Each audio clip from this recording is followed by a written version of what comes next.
Parashá Kitsa. Já estamos na porção 21. Falou o Eterno a Moisés, dizendo: quando receberes a soma dos filhos de Israel, conforme seu número, dará cada um o resgate de sua alma ao Eterno, ao contá-los, e não haverá neles mortandade ao contá-los. Isto dará a cada um que passa para o número dos que são contados, metade de um ciclo, segundo o ciclo da santidade. 20 gerás o ciclo, a metade do ciclo. Oferenda separada será para o Eterno. Todo aquele que passar pelo número dos que são contados da idade de 20 anos e para cima, dará a oferenda separada ao Eterno. O rico não aumentará, e o pobre não diminuirá da metade de um ciclo, para dar a oferenda separada ao Eterno, a fim de expiar pelas vossas almas. Até aqui, tá bom.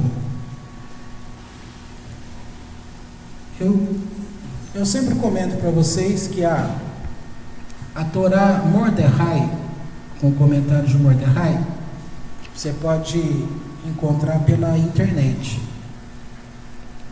Seria um modo de vocês estudarem um pouquinho mais. Ela serve como complemento. Você vai lendo Torá Arash, a Torá essa capa azul, a Torá Mordecai, é que ela está em espanhol, mas eu acho que vocês conseguem ler. E a Torá Mordecai, ela traz um comentário assim bastante interessante. Primeiro, ela começa dizendo que a maioria dos comentaristas entendem como esta mitzvah lerodot, que significa seria um padrão, que sempre para frente, quando fosse preciso fazer o censo, seria este um comportamento, tá? Agora, diz que esta forma indireta, porque seria uma moeda, né, em dinheiro, meio ciclo, é comentado que era uma moeda acessível a todos. Então, quando o Eterno, ele pede alguma coisa da gente, veja, é um padrão. Ele não vai pedir algo que você não consiga fazer. Quando se diz sobre os mandamentos da Torá, há uma preocupação tão grande, como Beneinor, eu vou cumprir, não vou, o que eu faço? Não tenha preocupação. Deixe o Eterno, ele vai trazer a condição para você, não condição em dinheiro, não é isso que está sendo dito. Ele vai trazer a condição de você exercer. Ou seja, vai estar perto. Então veja só. Então aqui diz que essa forma indireta de falar dessa contagem é interpretada num espectro amplo de ideias. Agora olha só: haverá de oferecer cada um homem o resgate de sua alma diante Adonai, ao contá-los, para que não haja neles mortandade. E aqui está dizendo que esta palavra Negev, ela também, que é usada aqui por mortandade, ela também significa derrota ou obstáculo. Então, como que a vida da gente, ela tem sido derrota ou obstáculo? Obstáculo, derrota. Ou daquele esqueminha psicológico que eu já tinha falado, dificuldade, problema, sintoma, doença.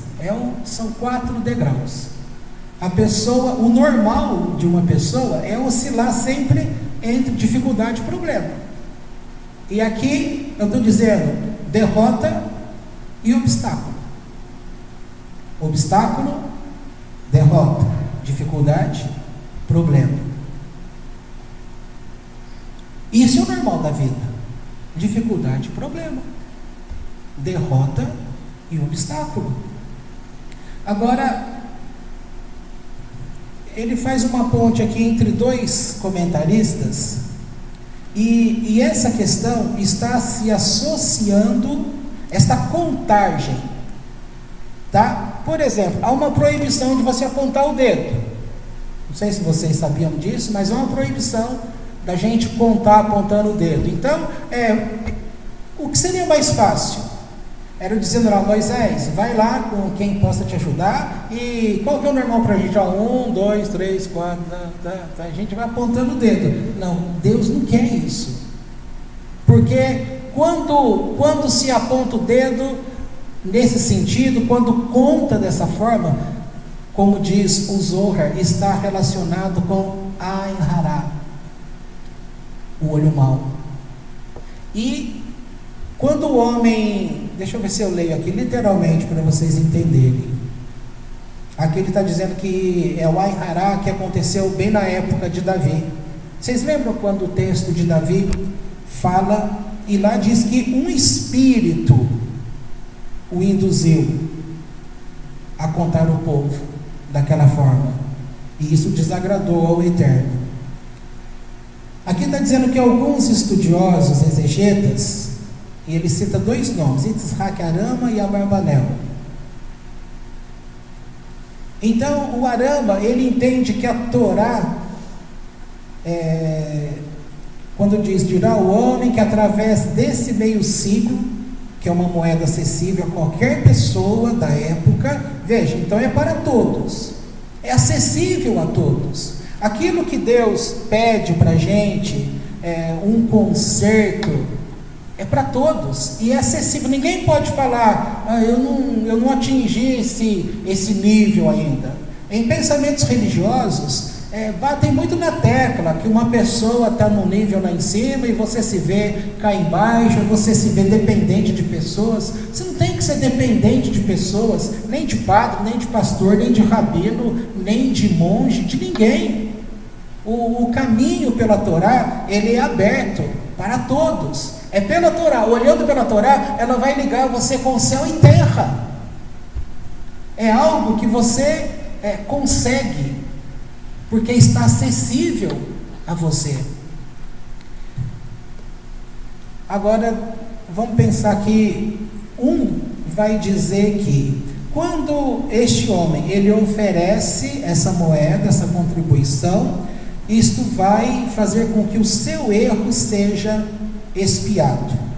Um outro sábio chamado Recanat, ele cita o Zohar, dizendo que Ain Hara, o olho mau, está relacionado com Midat Hadin, que é o atributo de rigor de Deus.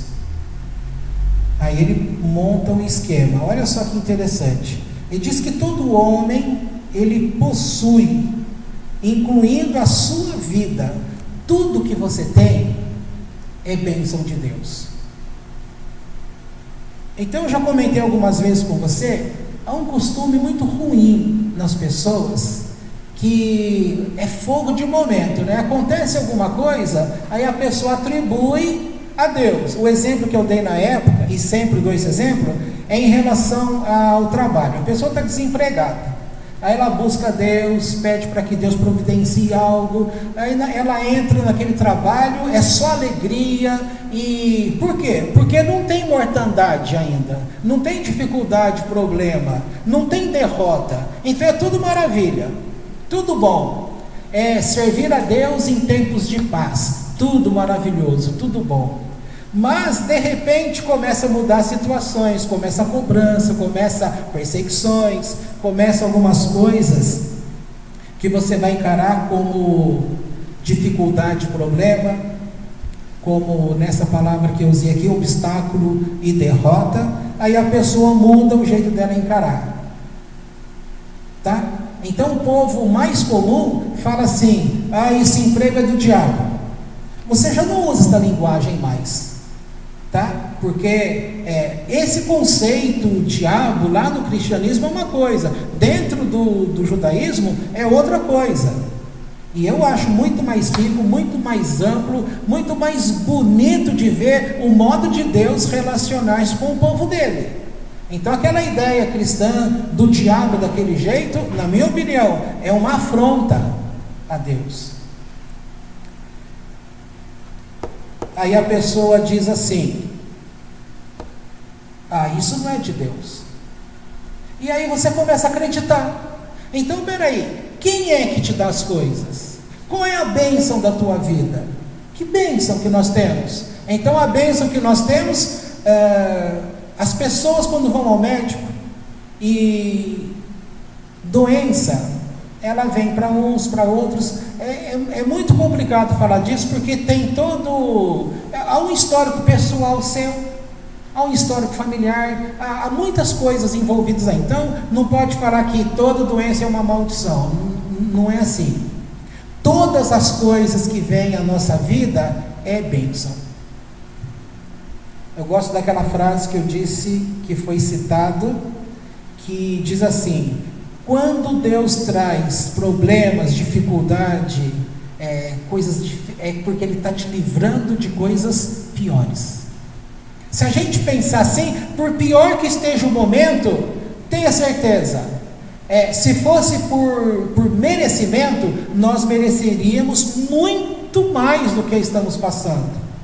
E quando a gente pensa assim, a bondade de Deus, a vida de Deus, a mão estendida dele, está sempre presente, porque Ele vai te ajudar, Ele vai te ajudar a sair, Ele vai te ajudar a enxergar as coisas. Aí tem um ponto importante também: se Deus não permite que a gente chegue a determinado ponto, você não vai fazer aquilo que seria uma expiação, para você enxergar coisas novas. Outra palavra que eu sempre dizia para vocês, uma professora falava assim para a gente lá na faculdade: o que vocês veem nessa porta? Se todo mundo olhar para a porta, o que vocês veem ali na porta? Ora, você tem 100 alunos, se todos falarem, é uma porta. Aí ela dizia assim: a resposta não pode ser essa. Porque falar que é simplesmente uma porta, isso é o que todo mundo enxerga. Se você se relacionar com Deus, enxergar as coisas de Deus da forma que todo mundo enxerga, a forma normal de todo mundo enxergar é uma forma comum das pessoas que estão distanciadas de Deus. A luz do eterno, ela chega pouco na terra. Por quê? Porque aqui é mundo de ação. É mundo para retificação. E quantos estão dispostos a contribuir com meio shekel para espiar a tua parte, mas ao mesmo tempo você está ajudando a criação de Deus, o mundo, quem está perto? Então quando você olha para um problema, você não pode falar que esse problema é da forma relatada como todos dizem, porque você tem condições de enxergar da forma diferenciada. Como é que o Eterno está enxergando? É aprender a olhar com os olhos de Deus. Sabe por quê? Porque naquele problema difícil, se você olhar como todo mundo olha, você vai cair. Agora, se você olhar como Deus está te proporcionando, Ele está abrindo uma porta para você. Eu achei que eu não fosse conseguir começar a reunião.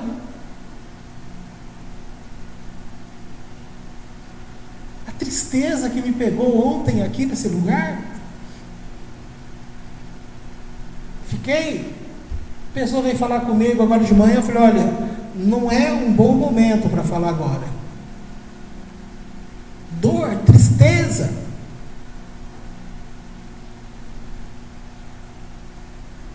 Mas a gente começa ouvindo a voz do Eterno. Que privilégio é esse? Ele abre o nosso olho e nos permite enxergar. A gente já vem com o sentimento de dentro que qualquer coisa que fala para a gente, todo mundo pensa: o que eu fiz? Qual foi a besteira que eu fiz? E a gente não pensa que não foi a gente.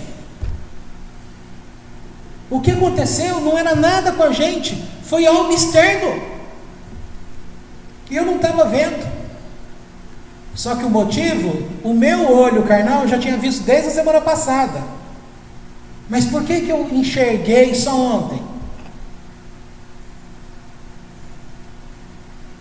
É o momento correto. O momento correto é para a gente poder compreender. Quem é que pode julgar? Quem é que pode falar alguma coisa um do outro? Quem é melhor que o outro? Quem somos nós? Então aqui está apontando que, veja só, Deus pede para apontar o povo, mas ele não queria que apontasse o dedo, porque nesse ato de apontar o dedo, um dos sábios aqui está relacionando a soberba do homem. As pessoas são soberbas, tá? Você faz um trabalho, veja só, um gerente, a equipe faz um trabalho, quem que recebe os louros? O gerente. São raros aqueles que pegam o mérito e vai lá e distribui com as... A lei trabalhista, você acha que precisaria ter uma lei trabalhista para quem trabalha em restaurante, por exemplo, que a caixinha que fosse ganho ali, no final das contas, o patrão fosse justo em distribuir às pessoas? Precisaria, se o homem fosse justo. Mas como esse pessoal é roubado, então há uma lei trabalhista que especifica ali o quanto que o dono do estabelecimento tem que dividir com eles. É coisa que precisava. Se o nosso coração fosse puro, se tivéssemos a mente de Deus em não pegar aquilo que não é meu, em não roubar o meu irmão, e não prejudicar, no mínimo que for.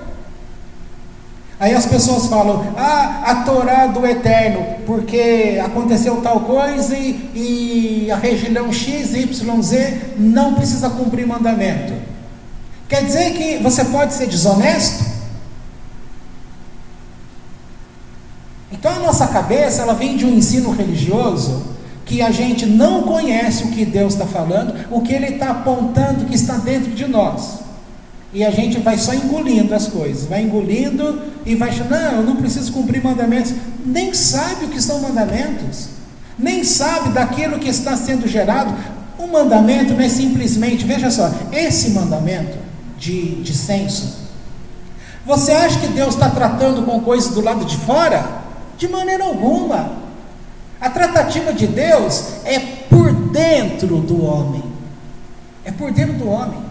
Quem queria relacionar uma contagem com a soberba do homem? Com a ideia de que quando você está falando assim, olha, eu tenho 10 casas que eu uso em aluguéis, eu tenho 3 carros, eu tenho não sei o que, não sei o que, não sei o que, eu tenho uma empresa com tantos trabalhadores. Então, aqui está dizendo que, cuidado, quando você começa a apontar essas coisas, brota a soberba, e você passa a acreditar que tudo isso é teu. Capítulo 8 e 9 de Deuteronômio alerta o povo para que quando eles entrassem na terra que o Eterno estava dando a eles, e quando eles começassem a prosperar, não era para eles declararem, foi o meu braço forte que fez isso. Era para olhar para o Eterno e reconhecer, olha o que o Eterno me deu. As pessoas não gostam de ouvir isso, quando tem aquela menção, um aluno chega para o seu rabino e pergunta sobre sofrimento, prosperidade, sofrimento. Estou ampliando aqui só para chegar nesse ponto, embora nem havia necessidade para isso. Aí esse rabino fala assim, olha, vai até a cidade tal e procure o rabino, e disse o nome dele. Ele tem condições para te responder essa pergunta, eu não. Aí o aluno foi lá, rabino, eu sou aluno do fulano de tal, e eu fiz essa pergunta para ele, e ele me disse, vai até a cidade e pergunte para tal rabino. Então eu estou aqui. A pergunta é, sofrimento, como que eu lido com as coisas, tenho, não tenho, como que eu busco paz, felicidade, como que eu vou entender que tudo vem de Deus? Tinha que ser essa resposta. Primeiro, a casa desse grande justo de Deus era uma casa simples, uma mesa, uma cadeira, era tudo simples. Aí você vai pensar assim, nossa, se esse homem é homem santo de Deus, por que ele vive nessa situação? Esse rabino falou para esse moço, olha, sinto muito, eu não posso te responder, porque eu nunca tive esse problema, eu não tenho esse problema. Para mim, eu aceito que tudo que acontece comigo é dom de Deus, vem de Deus, e se vem de Deus é para o meu bem. Nada vem de Deus que seja mal. É assim que a Torá fala. Mas nós que declaramos que somos filhos de Deus, cada um aqui, nós somos juízes. A gente pega o acontecimento, isso não pode ser de Deus. Aconteceu isso com fulano, roubaram o carro dele. Não, quer dizer que carro só vai ser roubado de quem não é de Deus. Gente, todo mundo é de Deus. Para compreender que todo mundo é de Deus, a religião vem e faz separação, que só é de Deus quem faz determinadas coisas. Quem deu a alma para o homem? Quem trouxe a pessoa até aqui? Os acontecimentos na vida de cada um tem várias explicações? Sim, tem várias explicações. Agora, então nós já vimos soberba. É possível se perder em soberba? Com certeza que é. Ainhará. Bom, aí o outro vai declarar que, como eu já disse, que tudo que você possui como ser humano, incluindo a sua própria vida, você tem que entender, é bênção de Deus. Senão, gente, você vai ficar olhando, apareceu uma pinta aqui do meu lado. Apareceu uma pinta, aí já não é de Deus mais. Só quando é coisa boa. E quando é coisa ruim, quem diz que a coisa ruim não é boa? Às vezes a coisa ruim que acontece com você, é ela que abre porta para você enxergar, senão você não iria enxergar. Isso faz com que o nosso nível de consciência, ele aumenta, e aí você começa a ter um relacionamento com Deus de forma muito diferenciada.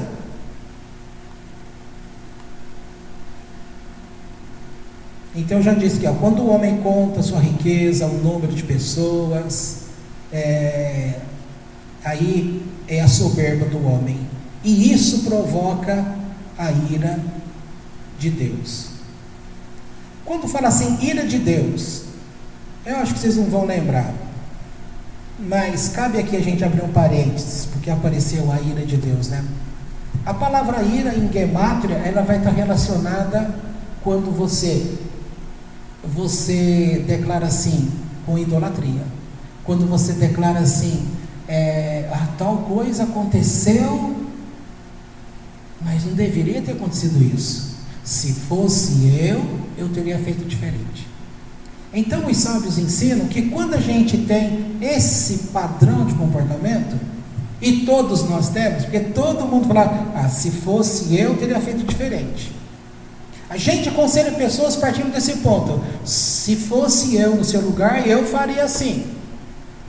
Entendeu? E os sábios declaram que um comportamento desse, julgando dessa forma, quando ele está dizendo assim, que nós não devemos julgar, que nós estamos destronando Deus. É como se você tivesse assim, olha, Deus, por que aconteceu assim? Você não soube julgar? Deixa comigo, eu sei julgar. E o número vai dar, se não me falha a memória, 151, que vai estar relacionado com a palavra ira. Pronto, já abriu parênteses aqui, vamos continuar. O Yitzhak Arama, ele apresenta um outro esquema em relação a Recanate. São falando de dois sábios, Yitzhak Arama e o Recanate. Então ele entende, citando fontes rabínicas, olha que legal, que o ser humano é dual, todos nós sabemos disso, certo? E esta condição é inerente à criação. Portanto, está composto de impulsos positivos, que ele chama de forças, assim como impulsos negativos. Ora, todo mundo que está conhecendo o judaísmo sabe da questão de Yetzer Hará e Yetzer Hatov. Você pode falar inclinação para o mal, forças negativas. Para positivo, Hatov, para o bem. Estas forças ou impulsos estão distribuídos de forma equilibrada. Quando fala de Yetzer Hará, nós lemos no Midrash, que conta na época Esdras, Neemias, lá para aquela época, foi dado, não lembro o nome do sábio, o poder em Deus de pedir a Deus para que se retirasse o quê? Esse lado negativo. Será que você, tirando o teu lado negativo, vai ficar tudo bem?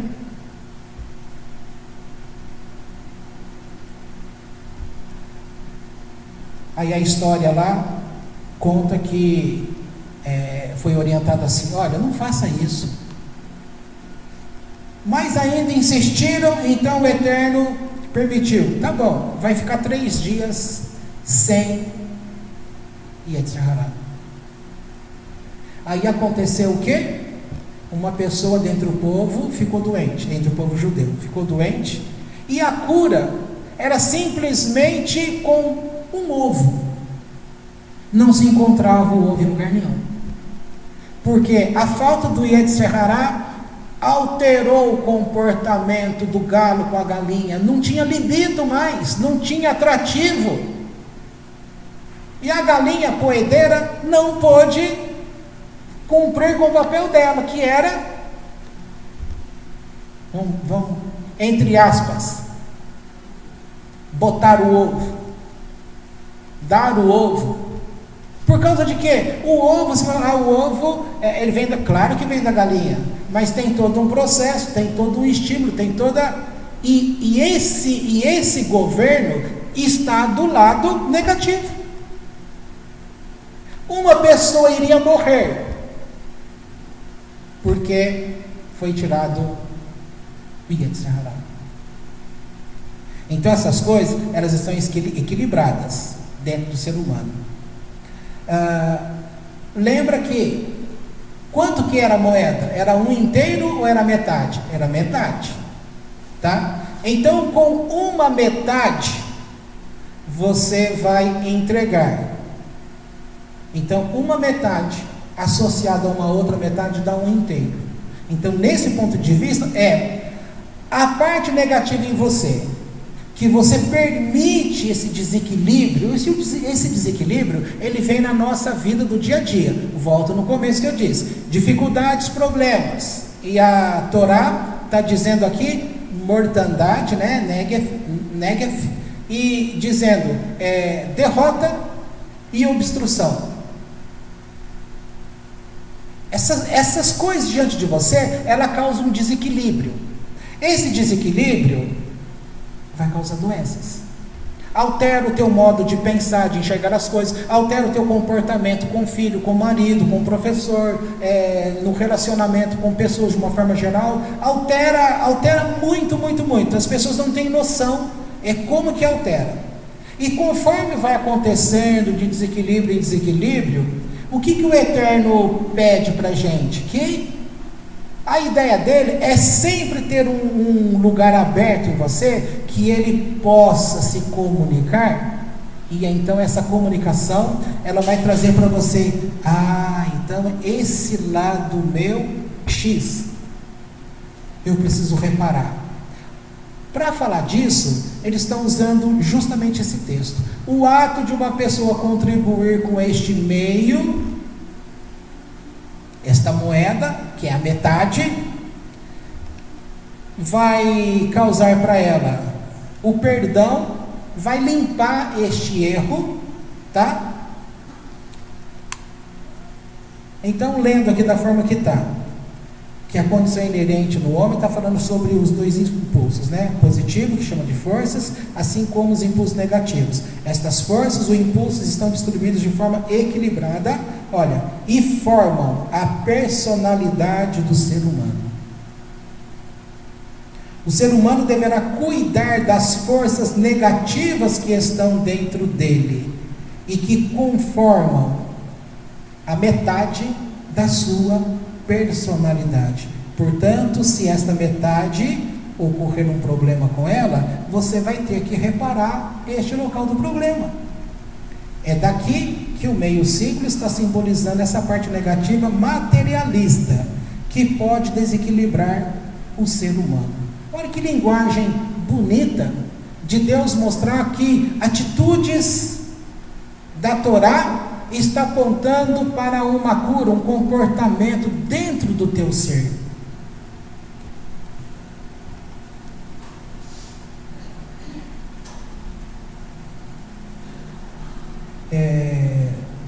Então, assim, através dessa contribuição de meio ciclo, o homem tomará consciência de sua realidade. Veja, é importante tomar consciência dessa realidade. Não há cura se a pessoa não ter consciência vinculado àquela experiência. Não é aqui no intelectual, é na experiência. Tá? Isso é palavra de psicólogo, viu? Porque assim fala que a cura, ela acontece quando você está juntando aquele nome com a experiência ligado àquilo. Porque senão você iria ler um livro, a definição, você iria ser curado. E não é assim, não é aqui na cabeça de você ter inteligência, você tem que ter um confronto. Por isso que os sonhos, ele entra como uma parte importante para a gente, onde o Eterno, ele mostra para a gente em sonhos, aquela partinha que a gente precisa tocar. Mas lendo aqui o que ele fala, olha, através dessa contribuição de meio ciclo, o homem fará, ele tomará consciência de sua realidade e reparará ou retificará seus erros e completará harmoniosamente sua personalidade, assim como o meio ciclo, quando se une com outro meio ciclo, forma um todo harmonioso. Daqui que esta arrecadação de meio ciclos seja chamada pela Torá Kesef Hakpurim, o dinheiro das expiações. Lehaper liar nafshoter, para expiar por vossas vidas. Agora a conclusão é que o reconhecimento do erro, a demanda de perdão e a expiação correspondente, sabe no que seria usado isso? Na base do tabernáculo. Para que ele ficasse de pé, mantivesse toda a sua estrutura, esse dinheiro era usado para isso. Então veja, qual foi, eu falei ontem, né? Que para o Eterno mandar construir o tabernáculo, foi uma consequência de quê? Do pecado do bezerro de ouro. Quando Deus fala, eu perdoo vocês, o povo não acreditou. Como que pode? Tem aquela cena bela, pelo menos para mim, que o Midrash conta. Quando o tabernáculo estava prontinho, né, chegou o dia de começar os serviços. Então Deus fala para Moisés, agora vai lá, chama o seu irmão Aharon. Não seria o sumo sacerdote? Então teria o começo das coisas. O que aconteceu com ele? Ele travou, ficou parado. Por quê? Porque a posição que ele estava ali, o rabinho de olho, às vezes você não enxerga, você enxerga sem enxergar, né? Então, ele estava próximo ao chifre do altar. E diz o Midrash, que quando ele tem essa percepção mostrou para ele o quê? Em lembrança, que ele foi usado para construir o bezerro de ouro. E aí, Deus já tinha falado para ele, está perdoado. E ele ali pensando, mas como que eu vou me achegar a Deus assim? Eu fui usado para fazer tal coisa. E aí Deus viu que não tinha como mesmo, chama Moisés de lado, traz uma palavra tão bonita e fala, vai lá e diga isso para o seu irmão agora. Foi só depois disso. Então, a gente tem que manter uma amizade com Deus, um carinho de segurar na mão, é isso que a gente precisa. Sabe a relação que a gente tem tido com Deus? De filhos. Você vai falar, opa, é uma relação boa. Agora eu vou falar para você que não é uma relação boa, nesse sentido. Olha aqui, olha o tamanho do menino aí, ó. Até tempos atrás, o que era gostoso? Ia assistir televisão, deitava junto no sofá.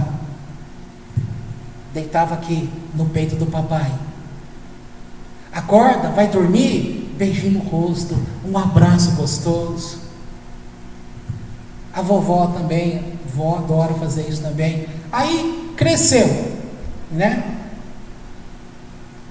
Cadê? Você vai querer grudar no menino para abraçar e beijar? E o que a pessoa fala? Ô pai, não sou criança mais, eu cresci. Então veja só, a cabeça da pessoa fala assim, eu cresci. Não, você perdeu. Porque nesse sentido crescer é perder então. Perder relacionamento, a frase popular, porque para os pais o filho nunca cresce, para os pais o filho sempre é uma criança, criança nesse sentido de afago, de abraçar, beijar. Agora vamos ver você com Deus. Olha, alguns anos atrás, muitos anos atrás, eu tive com uma mulher, ela à época tinha 70 anos completos, e ainda era virgem. Mas o desgosto dela não era de estar chegando no final da vida e não ter tido um amor, porque na cabeça dela, ela se dedicou a Deus, não ao Deus da Torá, tá? Ela estava lá no cristianismo. Mas lá na época, lá no cristianismo, como todos nós viemos de lá, falava uma coisa muito interessante lá, né? Dizendo assim, que você tem que ter o primeiro amor. Não é isso? Vocês lembram? Você conhece essa história também. Primeiro amor. Esse negócio nunca entrou na cabeça dessa mulher. E ela perdeu muitas coisas na vida dela, sabe por quê? Porque ela se sentia inferior. Ela falou, mas como que eu vou ter um contato com Deus? Eu não tive o primeiro amor. E o primeiro amor para ela, como ela não teve esse primeiro amor, ela também era virgem. Então ela associa a virgindade dela, é virgem para Deus também, no sentido de que eu não recebo de Deus. E você vê que o olho da mulher brilha. O olho da pessoa brilha, gente. O meu olho tem que brilhar, o seu olho tem que brilhar.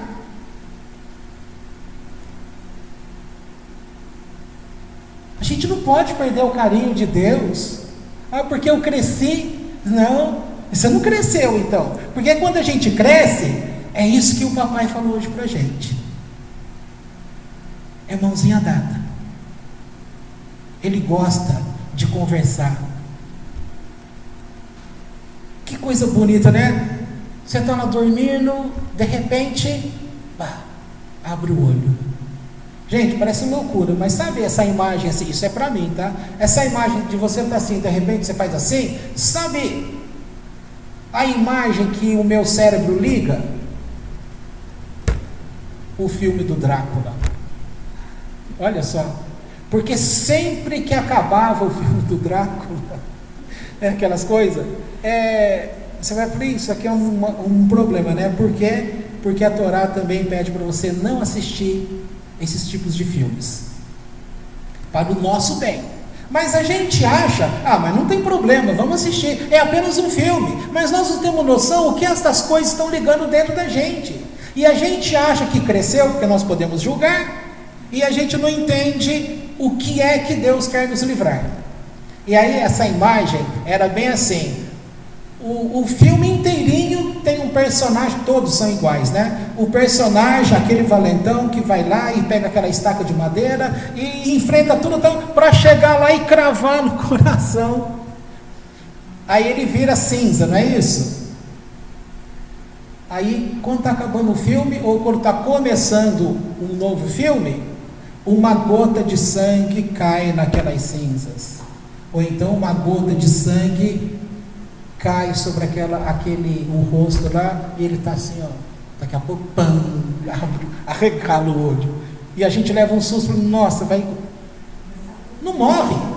Gente, enquanto você estiver aqui nessa terra, você vai ter que lidar com Yetzer Hará, com a soberba, com esse lado nosso. Quando a gente desce a terra, Deus nos faz um favor, Ele nos concede equilíbrio. Agora, por que todo mundo ficou exposto ao Yetzer Hará, esse tipo de soberba nesse sentido? Porque nós nascemos aqui sem ser judeu. O judeu, e outro, tem muito judeu que está na mesma situação de todos, porque ele também, a família nasceu afastada. Mas quando uma criança judia que nasce e já com 3 anos de idade começa a aprender Torá, com 5 anos, e lá chegando 10, 15 anos já estudou Guemará, por exemplo, o que acontece? Esse tipo de ensino faz com que haja um equilíbrio, ou seja, ainda está equilibrado, a pessoa vai conseguir manter, porque desconcertou aqui, ele vai consertar logo. Aí eu pergunto para você, dos judeus de hoje que você conhece, que a gente pode falar que são uma bênção toda, são todos equilibrados? Não. Por quê? Porque é difícil? É difícil lidar com você mesmo, claro que é difícil, mas quando se consegue, e qual é a ideia? É a gente tentar não misturar as coisas, né? Tudo que eu recebo de Deus, é um princípio, tudo que eu recebo de Deus é bom. A pessoa vem e fala, nossa, o que te aconteceu, hein? Você tem que olhar para ele e falar, foi uma bênção, é a bênção de Deus. A Rose, minha irmã, quando eu falava dessas coisas, olha, era cristão naquela época ainda, hein? Mas eu já falava disso. Aí ela sempre ouviu falando que a gente tem sempre que ver o lado bom da coisa. Aí teve uma batida aí na Anhanguera, 13 carros ficaram engavetados. O dela, na época, era um prêmio. Vocês lembram do prêmio? Faz tempo. O prêmio é o nome do carro, da Fiat. Então, quer dizer, ela conta que a frente bateu num caminhão do lado, foi exprimindo ela aqui, a lataria foi vindo para cá. Atrás bateu, afundou atrás. A frente bateu, afundou a frente. Ela falou, o que tem de bom aqui? As pessoas te confrontam, mas o que tem de bom aqui? O que Deus fez de bom? Gente, tinha um risquinho aqui na testa dela. Eu falei assim, o risquinho na tua testa é o que tem de bom, porque o carro amassou atrás, na frente, o caminhão apertou, porque era um ônibus e um caminhão, e foi, só sobrou. Falei, olha, o que aconteceu lá? Ela disse assim, que o motorista, do lado de fora, olhou assim, quem é o motorista daquele carro preto lá? Morreu, né? Não morreu, está viva até hoje. Então, o que aconteceu de bom naquilo tudo? Um dia, vocês lembram daquele moço grandão que congregava com a gente? Ele bateu o carro naquela descidona lá, era um Gol branco, né? Aquela descidona lá do Taquaral. Desceu, lá embaixo o carro entrou, ele foi desviar, bateu e foi lá no muro da outra casa. Chegou nervoso lá, ligou para a mãe. O que a mãe perguntou? Como que está o carro? Que duro, né, gente? O patrão da minha irmã, quando ela estava preocupada com o carro, que era da empresa, e ela, fulano tal, bateu o carro, tal, ele vai, deixa o carro para lá, não me interessa carro a gente compra outro, eu quero saber, e você, como que você está? Que diferença. Só que esse cara, esse patrão, ele não era religioso. Às vezes o religioso trabalha com a soberba, com aquilo que é seu, você não quer perder. Então, quando Deus toca na gente, começa a tocar naquilo que a gente fala que é nosso, que é meu, aí você começa a julgar. Por que, Deus? Por que isso está acontecendo? O que eu fiz para merecer isso? Todo mundo é igual. Agora, o Eterno, Ele providencia, né? Ele dá condições para que a gente possa, nesses momentos, parar, e a gente ter aquela capacidade de se afastar de nós mesmos, nesse sentido, e olhar o problema e falar, peraí, o que Deus está querendo me ensinar, me ajudar com esse negócio?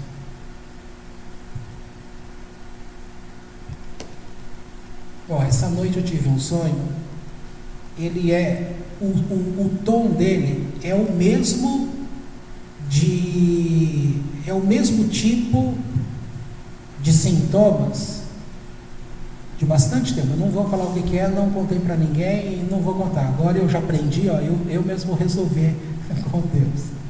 Entendi. Mas já tem alguns anos, de tempo em tempo vem o mesmo tipo de sonho. Aí hoje, quando abri o olho, eu mudei lá para o Drácula, né? Poxa, eu estava querendo dizer que quando a gente abre o olho assim, a gente pode falar, Modéani. E olha que interessante, Modéani é uma forma errada verbal de falar, porque é Ani é eu. Então, ao invés de falar assim, eu te agradeço, mas o judaísmo, ele pega nesses detalhes. Você não pode relacionar assim com Deus na primeira palavra do dia, em falar assim, eu te agradeço, Deus, porque eu, é soberba. Então, começa um agradeço eu, é diferente. Então, esses detalhes, a riqueza do conhecimento judaico, traz luz para a gente. Então, nesse momento, você acordou, bateu o olho, abriu o olho, agradeço a Ti, Deus, porque a minha alma poderia não ter voltado, mas por Tua misericórdia que é grande, ela voltou ao meu corpo e eu tenho a chance de viver um dia a mais. E o que eu vou fazer com esse dia a mais? Julgar, roubar, destruir, pensar besteira? Eu tenho que aproveitar para fazer o bem. Eu tenho que aproveitar, se eu não faço bem para ninguém de fora, eu tenho que olhar e agradecer a Deus, porque eu vou ter oportunidade de, quem sabe, ajudar alguém, fazer de tzedakah, e também olhar aquilo que está no coração, o que é que Deus possa mostrar. E aí eu concluo aqui com esse sonho. O sonho de hoje, aí eu bati o olho, falei, agora eu entendi. Demorou. Ainda bem que ele foi persistente.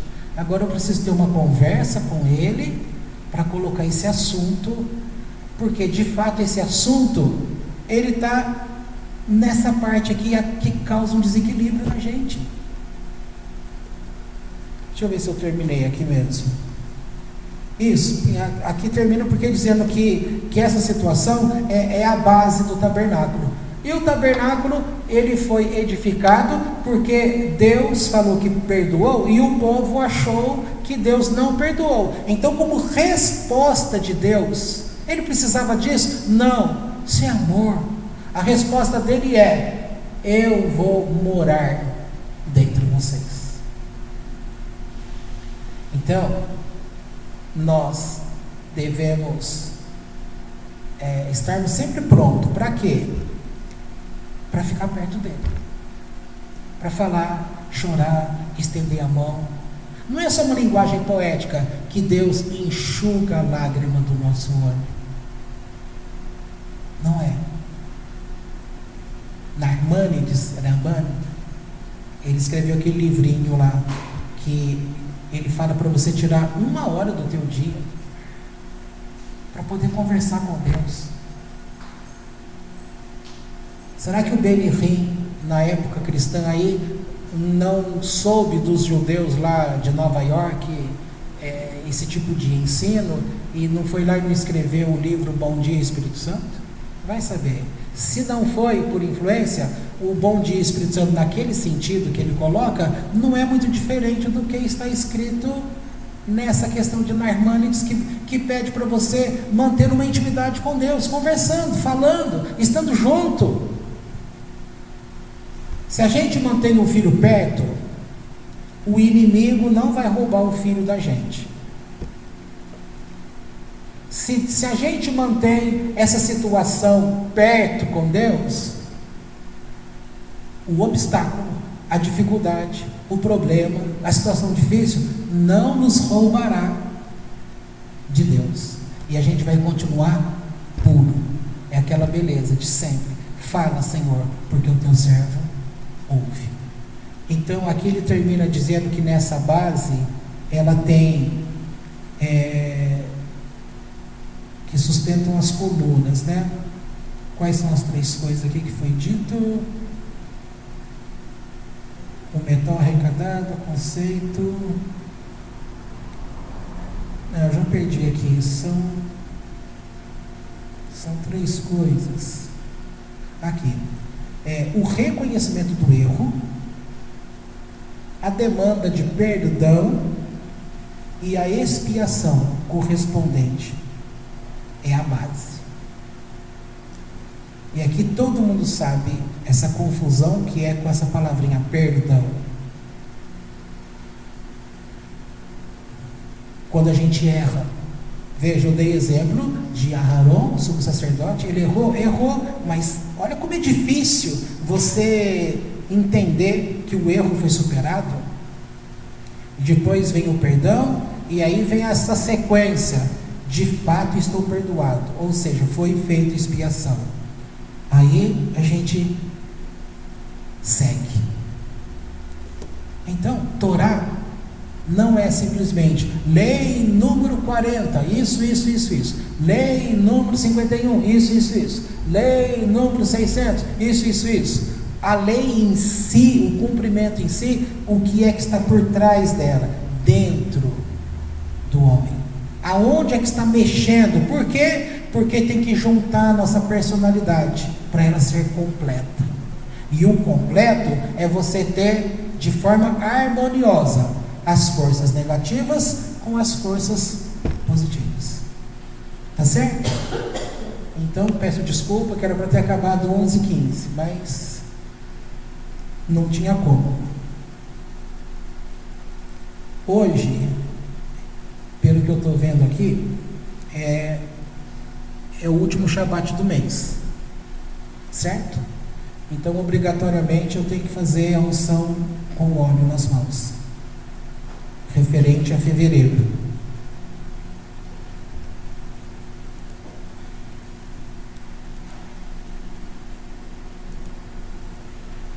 Deixa eu desligar aqui. Bom, então temos encerrado.